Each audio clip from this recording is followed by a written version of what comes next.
I've had the most extraordinary life. Pozdravljeni v novi oddaji Petkov Extreme. Grega, povej. Tako je.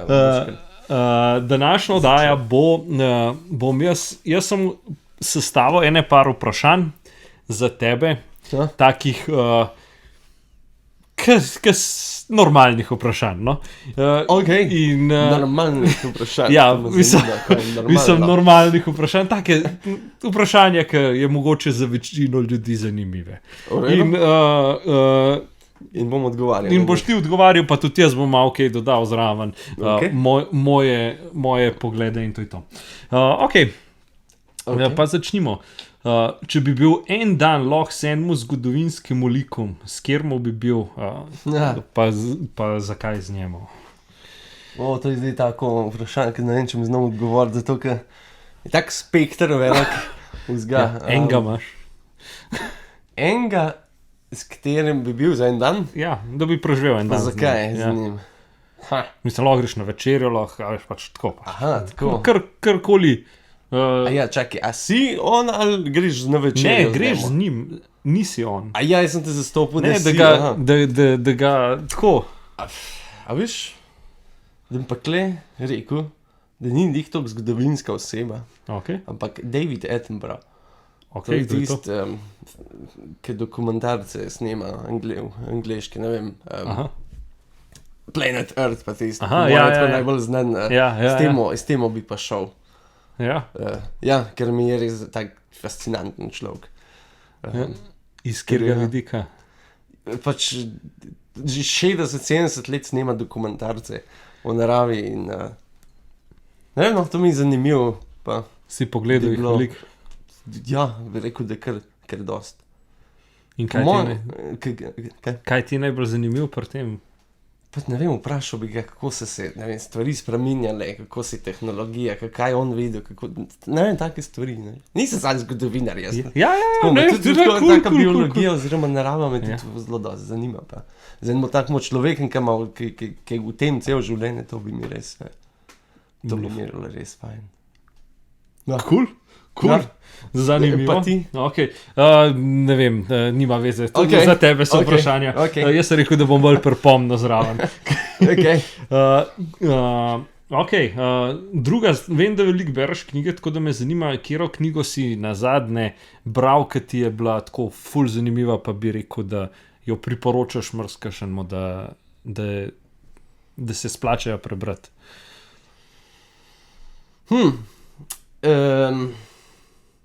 Se pravi, da zadnjo, ki mi je bila doko res zanimiva. Ja. Ne zadnjo, ki si jo... Zdaj, mogoče, tamle je pričetek vsega ena taka antropološka knjiga, ki se sicer dosti ne strinjam z njo. Dosti imam pripomb tudi sam, ampak še zmeraj tako zanimiva, pač z nekega novega pogleda ti prikaže evolucijo človeka, pa zgodovino človeštva, pa zakaj se je tako zgodil, da se je tako zgodil. Po drugi strani pa tudi še ena, ki se reče obnašaj se, je pa biologija. Zakaj, ne vem, nas je strah po noč, zakaj trznamo pri nečem, zakaj. Tako, na tak način spet od milijon let nazaj do ne vem, 100 let nazaj, da ima vsaka, ne vem, vsaka posledica ima, vsak vzrok ima pol neko posledico, a sem prav to povedal, ne vem. Vse je tako, da je kako je vse povezan, ne vem, tudi človeški telo med sabo. Kaj tacga? Drugače sem jaz to delaj sem se spomnil, sem bral enkrat okoli tega, da če ti vidiš, ne vem, obliko pajka oziroma, ne vem, kače, ne vem česa, boš ful prej trznil oziroma se ustrašil, kakor če imaš, ne vem, sliko piškota ali pa neki, ne vem, tako v stotinki sekunde boš ti takoj bolj trznil. Ja, pa bolj boš opazil te stvari, ki imaš že kao v podzavesti te oblike živali, ki si jih moraš bati. Tako da pač... Ja, je evolucijsko, zato ker... Že kar noter. Ker je nevarno, ker so, ne vem, Pa zaradi piškota ni veliko ljudi umrl, ne zaradi pajkov pa in tako, je to že v nekem DNK-ju zapisano. Tako da je, kakšno taki tacga, ja. Ja, cool. Čak, da bi mi pa povedal, zakaj se z uno prvo ne strinjaš, v čem se ne strinjaš? Dosti nekih takih stvari, ki bi jih lahko malo bolj razložili.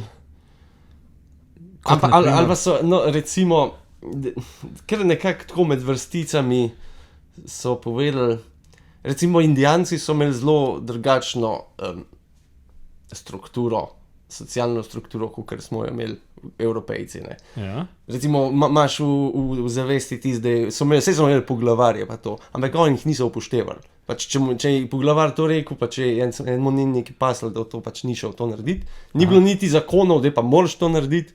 Ja. In jim je bilo zelo absurdno, Indijancem, ki so se z Evropejci pogovarjali, kako imate zakone, da moraš to narediti, pa to, zakaj? Zakaj, mislim, kaj kršiš na ta način? Zelo so tako zelo z naravo, ki so živeli. In je ena ideja, ki je en Indijanc šel z Evropejci v Evropo in ko se je pogovarjal z enimi učenjaki, ki so bili kasneje, naj bi bili začetniki nekaj, ne vem, revolucionarnih idej, ne, revolucije. Pač, tako je med vrsticem napisan, kot da so zaradi tega Indijanca, da je razsvetljenstvo v Evropi nastal. Aha. Ker ni glih, se je vse pogovarjal, a ne pa je svoje ideje dal sam. Prikazan je pa tako, da je sam zaradi njega ali pa zaradi teh idej, da je prišlo do razsvetljenstva v Evropi. Ker ni glih, no. In je pa še kakšne take druge zadeve, ki se glih zgodovinskega stilišča ne morem strinjati z njim, no. Ja, štekam. Cool. Ok, naslednja. Če bi lahko obvladal kjerokoli veščino oziroma sposobnost, kva bi izbral, da bi nekaj, kar je tako pač človek zmožen narediti, ker danes lahko, ne vem, bil Luka Dončić, pa zato lahko bi, ne vem, bil najboljši v karate, pač karkoli. Ja, ne vem, pač neka veščina, neki, ali pa ne vem, ful hiter zlago, ne vem, lončke. Ja, pa zanimiva. Mogoče, da bi se bil sposoben, ne vem, hitreje naučiti kakšne stvari, ali pa zapomniti si. Ja, ok. Kaj tacga. Zdaj, moram tudi gledati na sebe, ker sem že malo strnen. Zdaj, če bi bil Dončić, da ne imam malo prepozen vse skupaj, ne. Še zmer bi pa, ne vem, še zmer bi se pa rad bolj zapomnil. Recimo, en kup knjig sem prebral, ker se jih ne spomnim, kaj je bilo noter, ali pa. A veš, kaj tacga. Da imaš bolj fotografski. Recimo, kaj tacga. Evo, recimo, bravo. Fotografski spomin bi bilo fajn imeti. Ker nekateri imajo res to, ki enkrat preberajo in si zapomne. Poznam enega. Ja. Samo malo fauš. Ja, eni so. Ne, res, to bi bilo res fajn, ja. Cool. Tako da, kva pa ti? Daj malo še ti povej. Kva pa jaz? Neč, morava naprej vdaja, lej. Nima. Pa šah bi recimo tudi red da bi boljši igral. Da bi boljši igral. Ja. Cool. Ali pa imel kakšne mogoče socialne sposobnosti boljše, ker nisem jaz jih dober v pogovorih z drugimi. Kaj tacga bi? Ja, no, mogoče bolj odprt, ali pa tisti, da bi lažji pristopil, pa se lažje tako pogovarjajo. Nekaj čist normalno. Ja, nekaj, kar je za druge tako čist ekstrovertno, mogoče bi mogel biti bolj ekstrovertno, ja, kaj tacga. Kaj ta manj empatičen, ne vem, no, sej, nima veze. Je neki. Je neki stvari, kaj dole malo pomisliš, ne. Ja, kva bi lahko. Ja, tako da je. Kaj bi spremenil, ja. Ja. Cool. Naslednja stvar, kjera je tvoja najljubši spomin iz otroštva, kva ti je bilo res dober, ko si bil majhen, oziroma kva se ful tako z veseljem spomniš? Velike stvari, ker veliko tega, ne. Kaj pa vem, mogoče to, ko smo to pred internetno obdobje, ko smo vzumbili, pa imeli neke vojne, pa ne vem, res za cel dan šel, pa benga ni skrbeli, kje si, ker smo itak bili vsi klele okoli. Pa tudi če šel v Gmajno, še zmeraj benga ni skrbeli. Pač pridi domov pred nočjo in to je bilo to. Ja, se noči pržgejo, še moraš biti doma. Kaj pa vem, čeprav je to tako, karkoli v otroštvu je bilo fajn, že zato, ker si bil otrok, ker je bil mlajš, ker si bil, a ne? Kaj pa vem, pa ne vem, te pa Miklavž, recimo, še verjel kaj tacga, to je bilo zanimivo. Ker zmer pol pričakal in da bo tako milijon stvari. Ja, to je bilo prav. Recimo kaj tacga, ali pa, kaj pa vem, mislim, je kar nekaj zadev. Sem imel srečo, da sem imel lepo otroštvo, no. Malo se dolgo ni imel. Tako da, ja. Mislim, sej živimo tle v Sloveniji, ki imamo kar srečo, da smo v dost normalnem okolju. Tako. Okay. Ne pa, da niso pa vsi toks. Ja. Nimajo vsi te sreče. Tako. Tudi v Sloveniji nimajo vsi te sreče. Ok. Kira je najboljša stvar, ki si jo naredil za nekoga drugega, da si ponosen, ki ni bila tako egoistična, ampak je bilo dejansko, da si za nekoga nekaj naredil. Veš, ko jaz zmeraj naredim, ko sem v Švici, 8. marca vsem dekletom dam rože. Aha. Ker sem sploh navajen tega. Ok, a pa imajo sploh prazen kosmos? Mislim, seveda je, ampak ga noben ga sploh ne upošteva. Jaz pa zmeraj to dam, pa so vse zelo zadovoljni. Pa ne delam to, da bi kaj od tega imel, nikoli nisem imel nič od tega, ampak zato, ker se mi zdi prav. Lepa gesta. Tako. Zelo lepo. Zelo lepo. Ok. Cool. Če bi lahko spremenil eno stvar na svetu, kva bi spremenil, da bi bilo drugače? To si lahko gremo komisice, da bi končal vse vojne. Ja, tako. To se sme. To se sme, ja. No, pol ne, ampak dajmo reči realistično, kaj lahko en človek zares spremeni. Vojne en človek težko bo. Realistično mislim, da en človek ne more reči. Ja, to je res, to imaš prav. Kaj bi, ne vem, mogoče podnebne spremembe bi pol? Ja. Sam to izpet ne moreš. En človek ne more, ja. Ne, nasplošno je, da je varaj tako. Tako kamisice. Zdaj se bi odločil med lakoto, da bi jo končal, ali vojne, ali podnebne spremembe, ali bi pa, ne vem, ful velik, samo še tako 8% divjih, od vseh svetovne mase je samo še 8% divjih živali na svetu. Mogoče bi v tej smeri kaj spremenil, ja. Veliko smo pobili. Tako da, kaj od tega? Ne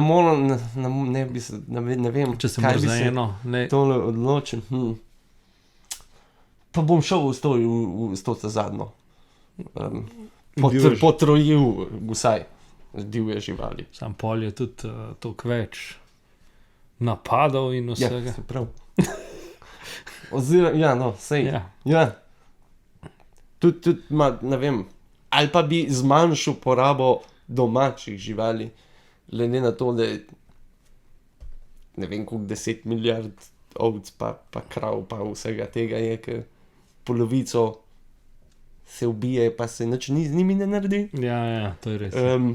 Pa mogoče kaj v tej smeri. Mogoče bi to malo probal ravnovest, kaj med naravnimi pa domačimi živalmi bi probal neko ravnovesje narediti. Recimo. Cool. Okay. Še? Zadnjo stvar še imam. Kako ohraniš ravnovesje med delom pa prostim časom? Kako ohraniš ravnovesje? Ja, pač da šiht pa prosti čas. Ja, zato. Pač ne mislim na šiht, ko pridem domov. Aha. Probaš imeti šiht. Ja, pač šiht je zase družba, oziroma je pa zase. Bi rekel, da ko sem bil v Sloveniji, se nisem hotel toliko družiti s sodelavci, recimo. Ja. Ker sem skozi na šiht mislil, ker sem pa tam na območju, na tistem mehni vasici, kjer je, se drugače ne dam, pa vse se hitro znajdem. Tako bi rekel, ne vem, če sem sploh odgovoril zdaj. Ravnovesje med... Kako bi pa ti odgovoril, da mogoče bom pa dobil kaj? Mislim pač, jaz pri meni tako, itak fora je, da probam šiht pustiti na šihtu, sam imam pač tak šiht, da kdaj imaš, ne vem, kakšen klic pa tako, tudi v prostem času, kva pa kako naredita, ne. Tako da pač moraš, mislim, že zaradi sodelavcev, pa zaradi tega, ker pač tudi ti, ki si na šihtu, mogoče kdaj kaj rabaš, pa kakšnega poklicati ali pa karkoli vprašati, kva pa je to. In pač se javaš, pa delaš, ampak probam pustiti stvari, ki so na šihtu tam. No ja, sej, konca tudi, če pomagaš, sej mene so tudi klicali, če kaj niso znali. Ja. Ali da boš pomagal. Ja, seveda, itak, logično. Če imaš čas, pa... Ja, pri telefonih tudi, pri meni pa tudi, ne vem, če kakšna ni vedela, kako se, ne vem, žarati se, fej zamena, ali da bom šel pomagati. Ja, pa če moraš neki, ne vem, nekam jeti, kaj ti veš, kaj je, ki je, valjda jih boš povedal, če... A boš povedal, boš pa skešal. Ja. Tako da ja, no, se, moraš pustiti, mislim, ni fajn, da mešaš, ker pol je spet malo brez veze. Tako. Pa sam za službo živiš, pa nimaš po moje lihke nič od tega. Je treba. Vse logično pač, da moš. Seveda, itak. Mislim, fajn je, če imaš še zmer, da imaš dober odnos v službi z ljudmi. Zaradi tega, ker če nimaš dobrega odnosa, oziroma če res pustiš sam vse tam in pol nočeš biti, pol pridejo konflikti za tem, ke pol ne hodiš več toliko z veseljem pol v službo, ker oni te ne marajo, ti njih ne maraš in pol je, v bistvu si več problemov lahko narediš, kar da se imaš lahko fajn tam, ke si. Pač moraš pomagati tudi takrat, ke ni. Enkrat sem dober recept slišal za službo, tako, če se sprašuješ, a bi zamenil službo. Moraš 3 stvari pogledati. Dejansko delo, a ti všeč, kakšne sodelavce imaš, če so fajn, pa plača. Če sta 2 stvari v teh 3, 2 stvari zadovoljivi, pa se splača ostati. Kako se rekel, prva stvar je? Pač samo delo, če ti je všeč, kva delaš, ne. Če sta 2 stvari od teh v redu, pa se splača ostati, če ne pa... Tako je. Je res, ja. Ok. Cool. No, in s to modrostjo zaključujejo današnjo oddajo. Hvala za ogled, pa lep tekak. Ajde, čau.